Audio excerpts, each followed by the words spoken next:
Nina bendlula mithedla kwezindi ihlahlo kaMzimba uMntwana uyakhuleka kwindaba ze-1KZNTV. Nazo izona esithizo ezihamba phambili namuhla. Kubungazwa olwezisebenzi namuhla. Bakhala ngokungcoliswa komfula eMarburg kanti inhlokomo kuvulwa umgaqo eMsinga. Sanemukeleni nebeselo kwindaba zethu ze-1KZNTV. Njalo ngonyaka namuhla njoba kuusuku lomhlalo ulunye kunhlaba kuyeke kubungaze usuku lwezisebenzi ngolasemzini Workers Day kulelizwe nalapho kusuke kuqhakanjiswa khona amalungelo ezisebenzi. Lolu suku luphinde luveze ukubaleka kwezinyunyana zezisebenzi nokuyizonela amalungelo ezisebenzi ukuthi ke ahlonishwe amalungelo azo. Usuku lwangomhlalo olunye kunhlaba nolwaziwa njengosuku olukhulu abasebenzi kuleli lwaqala ngonyaka 1994 emva kokukhethwa kwahulumeni wentando yeningi. Inhloso enkulu yalolu suku ubungaza amalungelo esisebenzi kanjalo nokuqhakambisa iqhaza elibanjwa izinyunyana ukulwela abasebenzi. Njalo ngalolu suku izinyunyana ezisahlukene kuleli ziyaye zibe nezihlelo zokulibungaza ngenhloso ukubuyisa ithemba kumalunga azo. Enye izinyunyana yabasebenzi bahulumeni okuhlanganisa abahlengikazi iPublic Servants Association of South Africa iPSA ngamafuphi ingenye izinyunyana ezikhombisa ukukhathalela abasebenzi bahulumeni kwizinkinga ababhekene nazo. Okhulumela lenyunyana umlungisi Ndlovu uthi lolu usuku olubalekile kwazise eziningi izinselelo ababhekene nazo okuhlanganisa namathuba omsebenzi. Thina njengo-PSA usuku le-International May Day Celebration lubaluleke kakhulu ngoba sibheka emuva izinto esezi-achivile zabasebenzi njengokuthi uzokhumbula ukuthi eminyakeni edlula abasebenzi babesebenza ama-hours amaningi, abasebenzi sebeyakwazi ukuthi basebenze u-8 hours, abasebenzi sebeyakwazi ukuthi abangama-contractors baqashwe permanently. Kodwa futhi kuwusuku okubalulekile ukuthi sikhumbuze uhulumeni ukuthi labasebenzi abasasebenza njengamatoho kufuneka baqashe ngokuphelele. Uzokhumbula ukuthi lapha ka-Department of Health ama-community healthcare workers sekuphela iminyaka engaphezulu ka-10 years bengamatoho nama-department ahlukahlukene. Usuku la kufuneka simkhumbuze uhulumeni,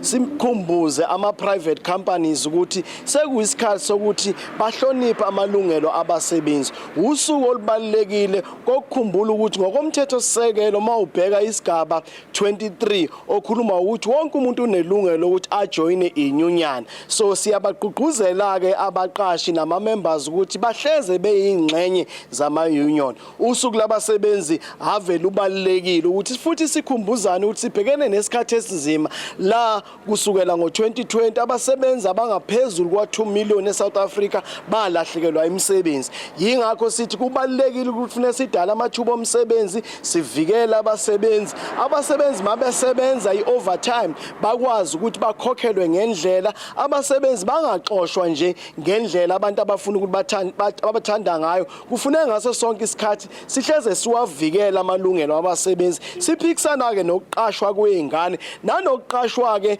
kwama-foreigners anganawo ama-document ngoba eSouth Africa usuyanda lomkhuba endlini kusebenza ama-foreign nationals anganawo ama-document. Uthola ukuthi kuma-restaurant kusebenza ama-foreign nationals angenawo ama-document. Le nyunyana iphinde ihole izisebenzi eziningi ezivela eminyangweni wezempilo ithi kubalekile ukuthi abasebenzi basebenzele ezindaweni ezifanelekile nezihlanzekile. Kanti iPSA iphinde iveze udaba lokuqashwa ngokugcwele kwalabo abasebenza ngaphansi kwezikontileka.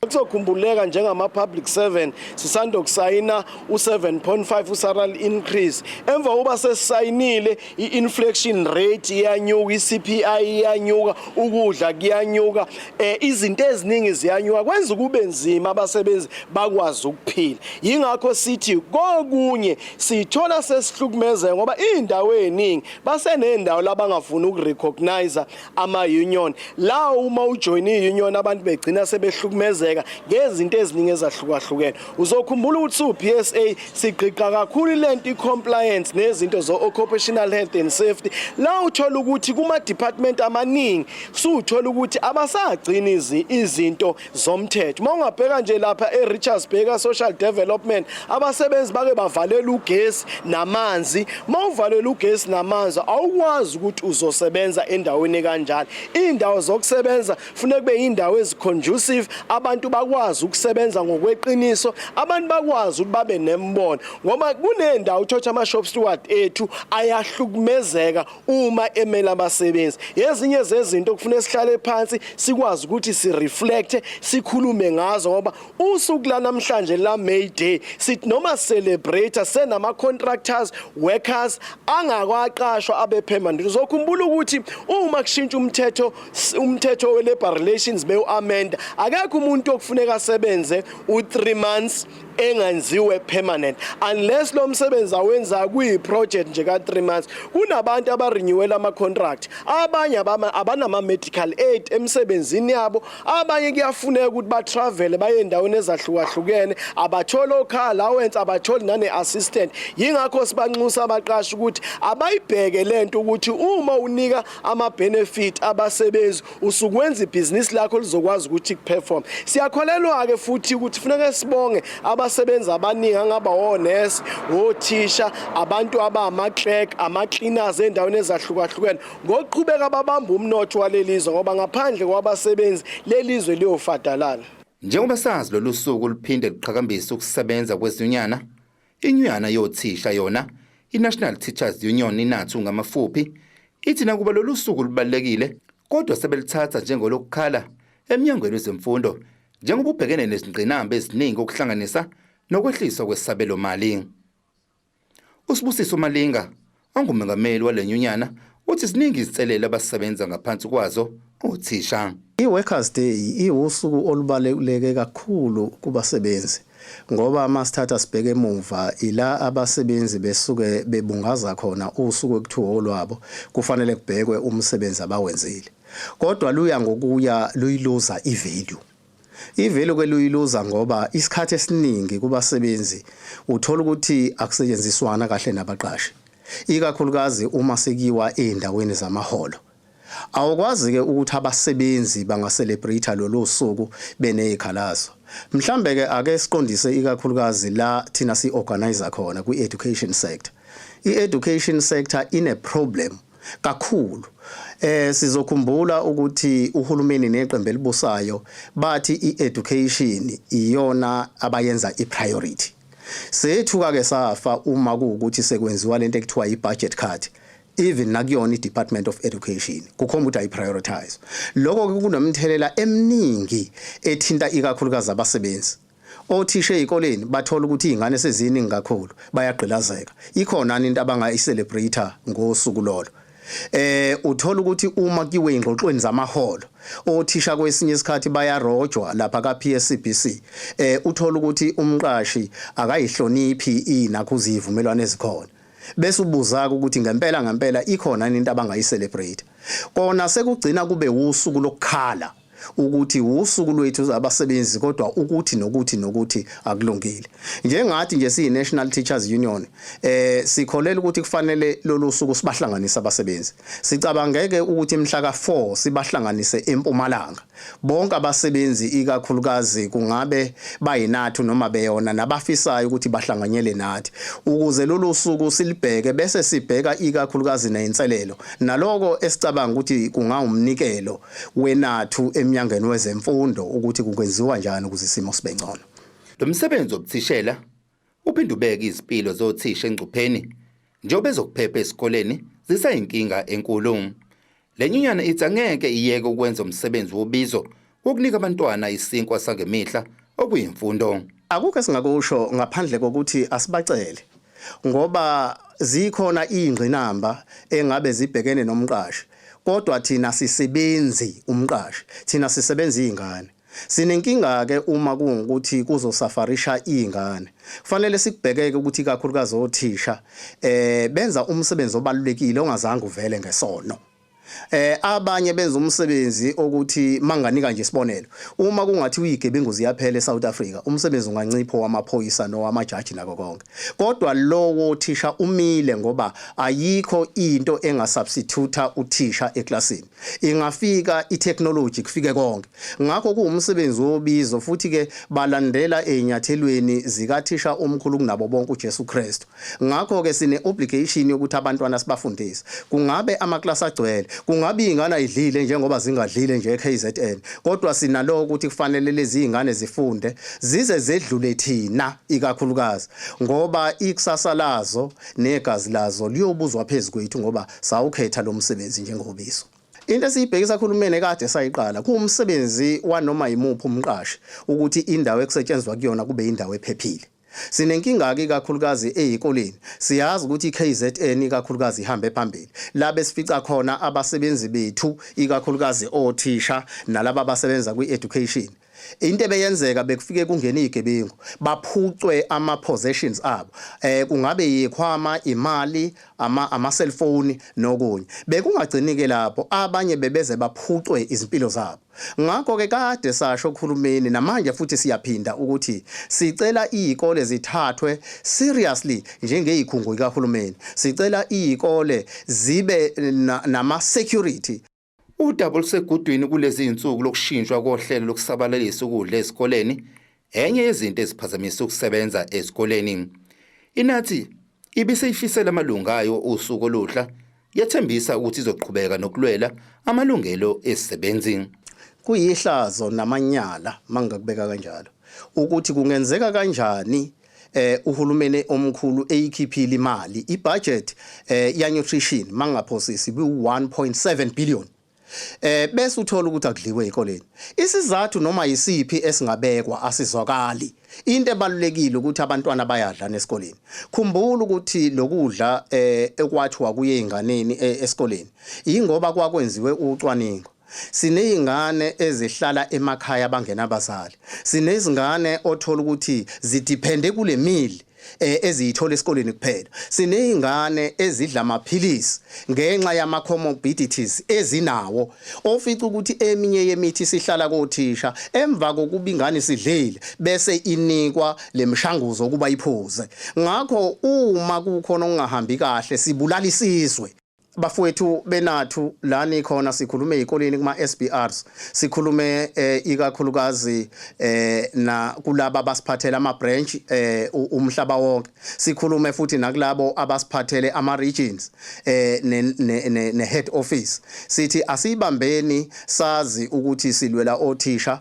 futhi thina we are the only alternative voice because into esiqhuba kakhulu ilento ye principle yethu ethi we are politically non-aligned lokho kusiza kakhulu ukuthi sikhulume without fear or favor uma kunama issues lokho futhi kusiza ukuba sikhulume nanoma yiliphi iqembu lezombusazwe ukuthi lisiphatheleni ikakhulukazi kwezemfundo asibambe siye phambili sisebenzele isizwe abasebenzi bakamasipala eminye emkhakha kahulumeni ebalekile njengomgomo wabo ukuletha intuthuko emphakathini unobhala wenyunyana yabasebenzi imathu kumasipala umhlathuze ulendelani made uthi lolu usuku lwabasebenzi lubalekile kakhulu nakuba abasebenzi besakhala ngamaholo umade uthi ngokusebenza kokubambisana nesikhulu zikamasipala kubuya ikhona inhlasi yethemba kwezinye izinto lolu usuku olubaleka kakhulu thina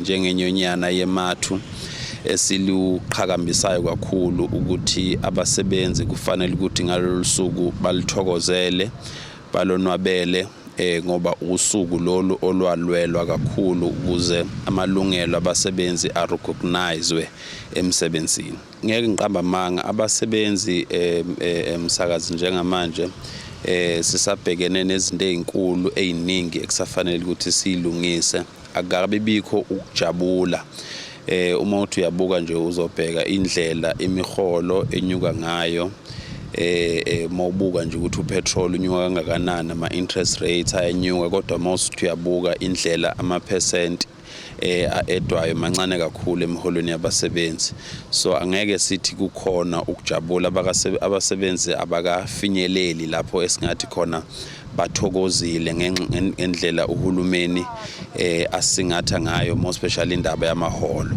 So therefore kodwa ke singasho sithi more especially nje kulomhlathuzo esibona thina, singasho ukuthi kuma problems amaningi esibhekene nawo, singasho sithi ikhona iprogress, kukhona ukusebenzisana okukhona ukuze sixazulule inkinga zabasebenzi esibhekene nazo. Okungenami ngamaholo, izimo abasebenza ngaphansi kwazo kuyaye kube nomthelelo ongemuhle, njengoba kuyaye kugcine sekuba nemibhikisho ebhekiswe kumqashi. Ezindabeni ze-1KZNTV, kubikuThabani Maphumulo, eRichards Bay. Ake sithi isheleleto lombukeli sophinde sibuye nezinye izindaba.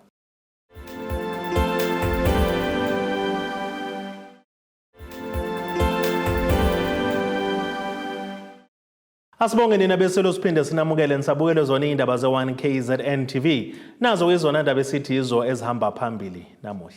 Kubungazwa olwezisebenzi namuhla. Bakhala ngokungcoliswa komfula eMarburg, kanti inhlokomo kuvulwa umgaqo eMsinga.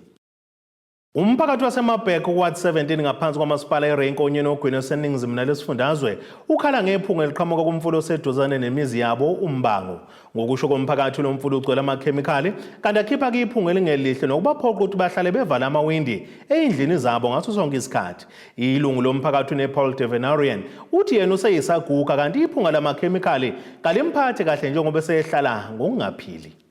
Uma uqhamuka kumgaqo uDeep Valley ukhangwa iphunga elingelihle, kanti umphakathi wakule ndawo uthi sekuphela izinyanga ezimbili bephila nalenkinga, kanti sebephoqele kungawavula amawindi ngenxa yephunga elibahaqa ngamandla eliqhamuka kumfula uMbango ogcwele amakhemikhali.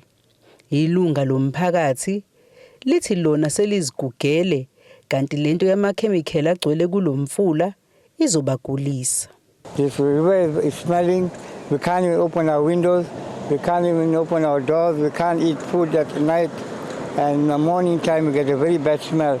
So the river is very bad. We're getting a lot of smell here, and we can't do nothing. We are old people. We are pension people. We cannot accept it. We are suffering from sickness and all this thing. All the virus comes about us. We smell nearly about 3 to 4 months now. The smell is very bad. So we cannot live like this. Ikhansela la kuWard 17 lithi lo mfula ugcwele amakhemikhali, kanti kwesinye isikhathi ugcwala indle. Uthi kumele umnyango uphenye ukuthi lamakhemikhali aqhamuka kuphi. This river is always flowing with chemicals, sometimes sewer, and it's a problem to the residents around here. We've got old people that live in this vicinity that have a breathing problem. And you know, we as a councillor, I have addressed this issue numerous times. The source of the chemicals needs to be investigated by the Department of Water Affairs, Environmental Affairs. Whichever department needs to do that investigation, they need to do it. Iqhuba utho kubuhlungu ukuthi kunomphakathi osebenzisa amanzi alomfula, ikakhulukazi mayengekho amanzi, nokuyingozi kakhulu kubona. You know, people use these resources because sometimes they don't have water on a continuous basis. So they use this here to supplement their water supply. And you know, they even wash clothes in these kinds of streams. And it is a problem. Uthinta umasipala iRenkonyeni ukubheka ukuthi kungabe banalo yini ulwazi ngalolu daba. Imizamo iphunzile. Ezindabeni ze-1KZNTV kubika uZamando Sicele, ngisesayidi. Ubonge wangqongqoza umphakathi wakuWard 7 ngaphansi kwamasipala waseMsinga maphakathi nesifundazwe saKwaZulu-Natal ngenkathi kumkhandlu uvula ngokusemthethweni umgwaqo uNgongolo. Lamalungu omphakathi athi lokhu kuzokwenza kube lula ukufinyelela emakhaya kakhulukazi noma ngabe kunezimo eziphuthumayo. Lokhu bakusho emcimbini kaMeya obubanjwe lehholo lomphakathi emachunini wohlahlomali ka-2023-2024. Ubonge wanconcoza umphakathi wakuWard 7 ngaphansi kaMasipala uMsinga lapho umkhandlu wakulendawo uvula umgwaqo uNgongolo. Lamalungu omphakathi athi lokhu kwenza kube lula ukufinyelela emakhaya ikakhulukazi ezimeni eziphuthumayo. Umzwemali Mchunu uthi uyabonga kuMasipala waseMsinga njengoba bebengaphansi kwengcindezi mayelana nalomgwaqo. Ngilake njengokukhulumela umphakathi egameni lokudlulisa ukubonga kakhulu kuMasipala wethu ngokusikhumbula njengomphakathi osuhlala eside isikhathi usengcindezini yokuthi uma kufanele nje kukhishwe nje umuntu ngaphakathi alethelwa ku main road. So sibonga kakhulu ke noma umuntu akakuveza ukuthi we are happy kakhulu. Ubese veza ukuthi kusakhona imigwaqo enezinkinga wanxusa umkhandlu kuba ubalekelele ngokulungisa le ndawo. Ikhona ke indawo nje encane ngale la okubonakala khona ukuthi mhlambe if uMasipala ungakhona ukuphinde usilekelele ukuzosicheckela nje ukuthi iyiphi indlela okungenzeka ngayo ngoba uhlala kakhulu amanzi. So kunento ethi mhlambe kungagcina kudingeka amapipe azokwazi ukuthi adlulise amanzi ngoba ukuma kwawo amanzi ayawudamage umgwaqo. Ikhansela lakuleli ward lithi liyabonga ukuba umkhandlu ukwazile ukulungisa lo mgwaqo. Usiyabongalanga uthi umphakathi ubukhala kakhulu ngalomgaqo njengoba ubuwenza kube nzima ukufinyelela emakhaya. Sikubonga nokuthi namhlanje soba mukezela umgwaqo wabo ngokusemthethweni la kwaNgongolo. Bebekhala kakhulu ngawo ngoba indawo le enamatshe ebiyenza ukuthi imoto zingakwazi ukuhamba. Uma kuthiwa izulu line kakhulu bekuvela amatshe ayinqaba kulomgwaqo. Kodwa namhlanje siyabonga ukuthi ke uNkulunkulu emuhle usukwazile uMasipala ukuthi ubakhandele bese banikezela ngokusemthethweni. Uqhube ngokuthi bavule ngokusemthethweni imizi yakhelwe imndeni yentulayo kule ndawo. Bese no 2 room esibakhandile abathathu, u2 room kwaNdlovu kwaMduna, kube u2 room kwaMkhize eKhuthala, bese kube u2 room kwaButhelezi kwaNondela. Nakhona futhi siyazi ukuthi umphakathi wakithi la kwaWard 7 uxake kakhulu ngobuningi njengoba abantu bengakwazi ukuthi bethola amathuba omsebenzi. Kodwa ke osekwenzekile uMasipala ukwazile ukuthi masicela ngaleyo nkeshezana yemali abasuke benayo sakwazi ukuthi leyo mndeni sikwazi ukuyitholela izindlu ezo2 room ezibukazi izinhle kakhulu futhi ke bazokwazi ukuhlala khona isikhathi eside. Khona manjalo imeyo uMasipala uMsinga iveza ukuthi lo mgwaqo uzoba usizo kakhulu emphakathini. Ufela inkosi Sikhakhane uthi imigwaqo esondeza abantu emakhaya yiwo umsebenzi wabo. Sisemgwaqweni owakhiwe uMasipala obukeka kumgwaqo olusizo kakhulu lapha emphakathini ngoba uhamba phakathi kwemizi wona ke impela ongumsebenzi wethu umgwaqo osukuhamba phakathi kwemizi nje kodwa hayi umgwaqo oya ekhaya lomuntu oyedwa umgwaqo nje ohamba phakathi kwemizi umuntu usengadonsela ke angeneke ekhaya ngendlela kangakwenza ngayo kodwa lo uhamba nje phakathi kwemizi mude futhi. Ezindabeni ze1KZNTV kubika uThobeka Dladla ngikwaNgongolo. Iningizimu Afrika ibungaza usuku lwezisebenzi phecelezi Workers Day namuhla. Lolu suku lugujwa ngenhloso yokuthi izisebenzi kuleli zikwazi ukusebenzisa amalungelo azo ikakhulukazi njengoba ke sekuhulumeni obuswa ngokwentando yeningi. Ngokwezibalela kulelekele khungethe inselelo kwentula kamathuba omsebenzi. Izoko le ndaba lokukhulumeni nomphakathi ukuthola ukuthi njengoba ke sibalo sabantu abangasebenzi kuleli siyiphezulu kangaka ngabe bakubona kukuhle yini ugubha noma ubungaza lolu suku esithi ngolwezisebenzi. In terms of Workers Day, ngingasho nje mina ukuthi as much as it's meant to be a holiday for abasebenzi, but not everybody uyasebenza, even abasebenza as well. Standard of living sikuforce ukuthi esinsikhathi ngoba nawo uhola imali le engekho utshele emsebenzini ukuthi kumele ungene emsebenzini looking at double pay for that day. Ekugcineni kufika lo suku lolu wena kuyafana ukuthi it's a normal working day kwana because ubheka isimo sephakethe lakho ukuze ukwazi ukuthi uprovide for umndeni wakho and what not.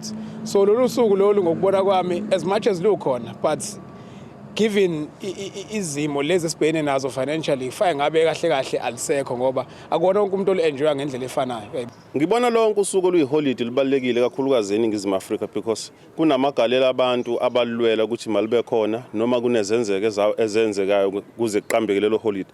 Kodwa ngenxa yesimo esiphila ngaphansi kwaso sogcina sesi-ignora lokho noma singasakuboni injula ukuthi kungani kufanele size celebrate lo suku.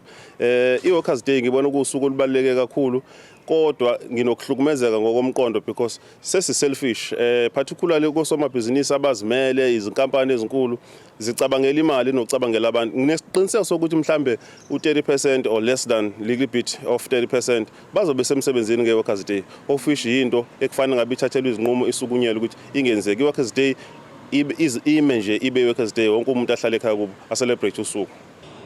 U-1 May mina uyinkinga kakhulu ngoba ngingasho nje ukuthi is-holiday esivamise ukuselebrate abantu abaronke, ngoba ngokubuka izimo ngalabantu abangasebenzi isikhathi esiningi abantu esuke behlele ekhaya ngosuku le-Workers' Day abantu abangasebenzi vele abasebenzayo so iphoqelekile ukuthi baye emsebenzini, ukuthi ke inkululeko uma usebenza ngathi isayincane kakhulu ngoba amathuba omsebenzi asinawo, so asikwazi ukugubha losuku ngokukhululeka sibe sazi ukuthi iningi alisebenzi. Kodwa ke mina bengathanda usuku liqhubeke ngoba emsebenzini kahle, especially abantu aba-enjoy ukusebenza. 2, kunama minimum wage abantu abaholi ngendlela efanele, okusho ukuthi inyunyane kusamele zihlangane zilwe ngempela ukuze wonke umuntu athi mesebenza but akwazi ukuziphilisa, ngoba abantu manje bayasebenza but since umholo abakwazi ukuziphilisa basebenzela nje ibhodwe, abakwazi ukuyi-enjoy imali. Mina ngokubona kwami ukuthi bengaliselebrate abasebenzayo, kodwa sikephi isidingo sokuthi licelebrate abantu abangasebenzi. Okokuqala la eSouth Africa iningi labantu abasebenzi bahlele emakhaya banikeza labo 350, so naloyo osebenzayo ukulicelebrate kwakhe akusizi because each and every time ukunokuthi create imisebenzi siyathola ukuthi abantu bayaphelelwa imisebenzi. So ukunokuthi celebrate lolu suku ngathi mina lisetshenziswe lolu suku to strategize ukuthi nene kungenzeka kanjani ukuthi ku create more opportunities ukuze abantu abaningi bezosebenza bengalibe bekhohlisa ngo 350, because manje esikhathini samanje sekunzima ngempela ukuthi uthole umsebenzi, even ugraduateile akuselula ukuthi uthole umsebenzi. So angiboni ukuthi South Africa mina ngokwami ngacelebrate lolu suku because ku useless ngoba phela imisebenzi ayikho eMzansi. Ake siphinde futhi mbukele isithi ishelele izitolo sobuye sibuye nezinye izindaba.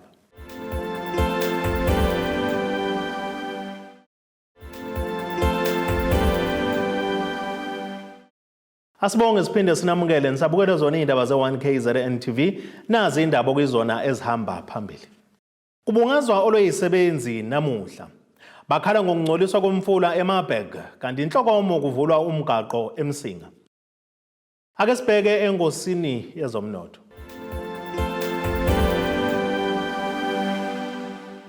Iranda kuleli bizo 18.29 cents kuyidola laseMelika bengu 22.78 cents kupondo waseBrithani bengu 20.15 cents kueuro yase-Europe kanti intengo yegolide yona ime $1,997.56 cents ounce uthi uwoyela ongahluziwe bengu $80.77 cents umphongolo. Ake sibheke nasisimo sezulu esingalindeleka.